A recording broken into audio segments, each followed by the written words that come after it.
Making English easy for everyone. Speak English with Jay and May. Hey, English learners. Welcome back to Speak English with Jay and May, your cozy little place to build your English confidence. I'm May. Hello, May, and hello, everyone. I'm Jay. May, how are you doing today? I'm doing great, Jay. Actually, I'm feeling on top of the world today. Wait, on top of the world? Did you climb a mountain or something? No, that's actually our topic today. On top of the world is an idiom. It just means feeling amazing, really happy. Oh, so you didn't climb anything. You're just super happy today. Exactly. And today we're talking about 12 idioms native English speakers use every single day.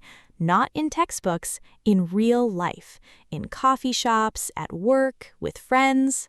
I love this topic because sometimes I hear native speakers talk and I understand every word, but I still don't understand what they mean. Yes, that's exactly how idioms work. The words are simple, but the meaning is completely different. And today, we're fixing that problem. Let's go. But wait, May, can I say something first? Of course. Guys, if this podcast is helping your English, please subscribe to our channel, hit the like button, turn on notifications, and share it with a friend who's learning English. It really helps us make more great content for you every single day. Thank you, Jay. Okay, are we ready, everyone? Let's dive into 12 idioms native English speakers use every day, starting with number 1. Hit me! Okay, number 1, hit the nail on the head. This means you said or did something exactly right. You mean like if someone guesses the correct answer? Exactly. So imagine your friend is trying to explain why you always feel tired on Mondays, and they say, it's because you stay up too late on weekends. And you say, yes, you hit the nail on the head. Oh, like they got it perfectly right, like a perfect shot. Yes. Think of actually hammering a nail. If you hit it exactly in the center, perfect. That's the idea. I like that one. It feels very satisfying to say, you hit the nail on the head. You're already using it. Okay, number 2, under the weather. This one is super common. Under the weather. You mean like standing in the rain? Not exactly. It means you feel sick or not well, like a little bit ill. So if someone asks, are you coming to the party? And you say, I'm feeling a little under the weather, that means you're not feeling great. Oh, so it's a polite way to say I'm sick. Right. It's softer than saying I'm sick. Very natural, very common. You'll hear this one almost every week. I think I've heard this before and I had no idea what it meant. I thought maybe the weather was making them sad. That's a totally understandable mistake. Okay, number 3, and this one is really fun. Bite off more than you can chew. That sounds like eating something too big. That's exactly where it comes from. Imagine taking a huge bite of a sandwich, so big you can't even close your mouth. That's the feeling. But in real life, it means you took on too much responsibility or too many tasks. You mean like if I sign up for 5 online courses at the same time? Yes, perfect example. You'd be biting off more than you can chew. Your friend might say, Jay, I think you bit off more than you can chew this semester. Yeah, that sounds like me, honestly. I do that all the time. Most of us do. Okay, number 4, spill the beans. This is a really popular one, especially among friends. Spill the beans? Like dropping beans on the floor? Kind of. It means to accidentally or sometimes intentionally reveal a secret. So imagine your friends are planning a surprise birthday party for you, and one friend gets too excited and tells you. Your other friends would say, oh no, you spilled the beans. Oh, so you revealed the secret before you were supposed to. Exactly. And you can also use it when you want someone to tell you something. Like, come on, spill the beans. What happened? I love that one. I'm going to use that on my friends today. Spill the beans. Tell me everything. Yes. Okay, we're moving to number 5 now. This one's interesting. Beat around the bush. Beat around the bush. What is a bush? Oh, good question. A bush is a small plant, like a little tree with lots of leaves. But beat around the bush means you're talking a lot without saying the real point. You're avoiding the main topic. You mean like when someone wants to ask a big favor, but they talk about 10 other things first? Yes, exactly that. So instead of doing that, someone might say, "Hey, stop beating around the bush. Just tell me what you need." Oh, so it means get to the point. Exactly. Just say what you mean directly. It's such a useful phrase, especially in work conversations or when someone is being very indirect. I feel like some people I know really beat around the bush a lot. Don't we all sometimes? Okay, number 6. Once in a blue moon. This one is beautiful. Blue moon. Is the moon actually blue? No, the moon isn't blue. A blue moon is actually when there are 2 full moons in 1 month, which is very rare. So the phrase means something that happens very rarely. Oh, so like I eat fast food once in a blue moon means I almost never eat fast food. Perfect, you've got it. Or, she only calls me once in a blue moon, meaning she almost never calls. That one sounds a little sad, actually. It can be. Depends on the context. Okay, we are at number 7. Let the cat out of the bag. Wait, Jay, does this sound familiar? It sounds like spill the beans. You hit the nail on the head. Yes, they are very similar. Let the cat out of the bag also means to reveal a secret, usually by accident. So what's the difference? They're almost the same, but let the cat out of the bag often feels a little more accidental, like you didn't mean to say it. And spill the beans can be either accident or on purpose. Oh, so if I accidentally tell my friend about their own surprise party, I let the cat out of the bag. Exactly. And now imagine actually putting a cat in a bag and then it jumps out. Chaos. That's the energy of this idiom. Once the secret is out, it's out. I love how these idioms have such funny pictures in my head. That's actually the best way to remember them. Create a little picture in your mind. Okay, number 8, and this one is great for daily life. Cost an arm and a leg. That sounds very painful. It is, figuratively. It means something is very, very expensive. Like if you look at a price tag and your jaw drops. That thing cost an arm and a leg.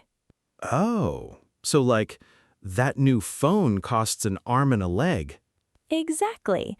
Or we wanted to stay in that fancy hotel, but it cost an arm and a leg, so we chose a cheaper one.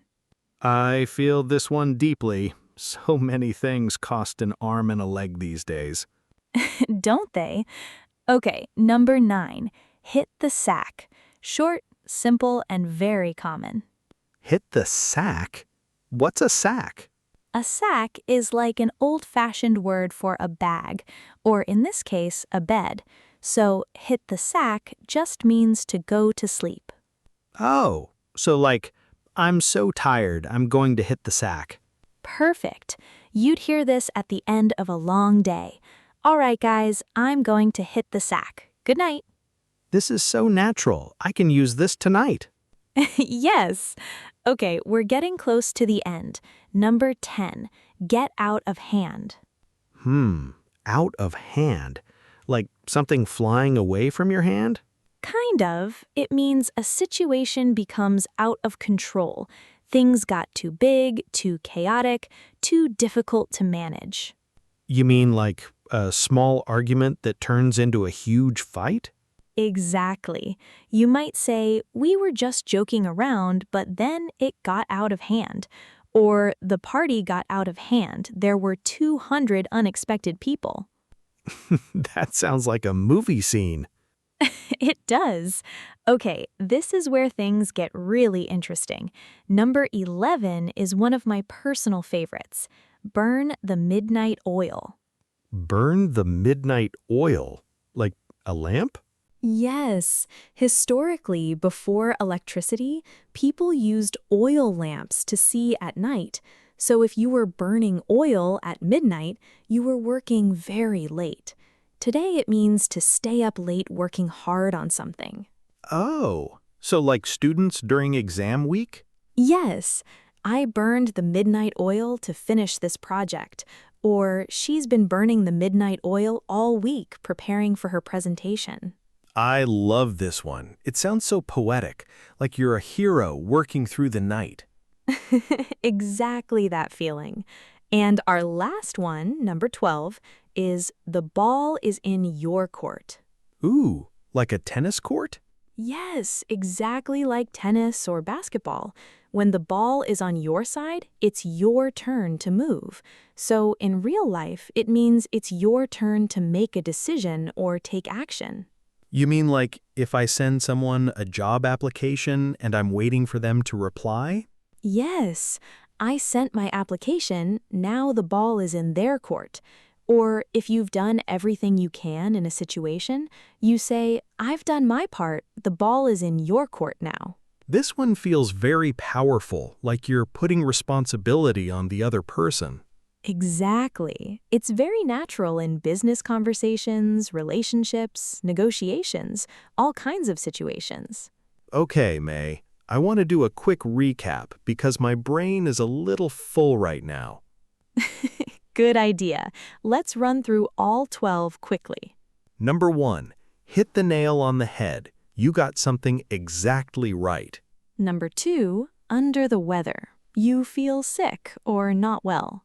Number 3, bite off more than you can chew. You took on too much. Number 4, spill the beans. You revealed a secret. Number 5, beat around the bush. You avoid saying the main point. Number 6, once in a blue moon. Something that happens very rarely. Number 7, let the cat out of the bag. You accidentally revealed a secret. Number 8, cost an arm and a leg. Something is very expensive. Number 9, hit the sack. Time to go to sleep. Number 10, get out of hand. A situation becomes out of control. Number 11, burn the midnight oil. Working or studying very late at night. And number 12, the ball is in your court. It's your turn to decide or act. Wow, 12 idioms. All of them are things you could hear on any normal day in English. Exactly. And here's my challenge for you. Don't try to memorize all 12 at once. Pick 2 or 3 that feel natural to you and try to use them this week, in messages, in conversations, even just in your head. That's such good advice. Small steps, big progress. And honestly, the more you notice idioms in movies, songs, and everyday conversation, the faster they'll stick. Wait, May, can I ask one more thing? Of course. Do native speakers use all of these regularly, like in one normal day? Yes, genuinely. I could easily use 5 or 6 of these before lunchtime without even thinking about it. That's how natural they are. That's incredible. Okay, I'm officially on a mission to use at least one idiom today. I love that energy. Okay, everyone, before we go, we have a fun question for you in the comments. Which idiom from today's list is your favorite? And can you use it in a sentence? Write it in the comments below. We love reading what you share. If you enjoy learning with us, please subscribe to the channel, give this episode a like, and share it with someone who's learning English. It means so much to us. And we drop a new episode every single day, so make sure notifications are on so you never miss one. Thank you so much for spending this time with us today. Keep practicing, keep going, and remember, every word you learn is one step closer to confidence. See you tomorrow, everyone. Don't forget, the ball is in your court now. Go use those idioms. Bye, everyone! Bye.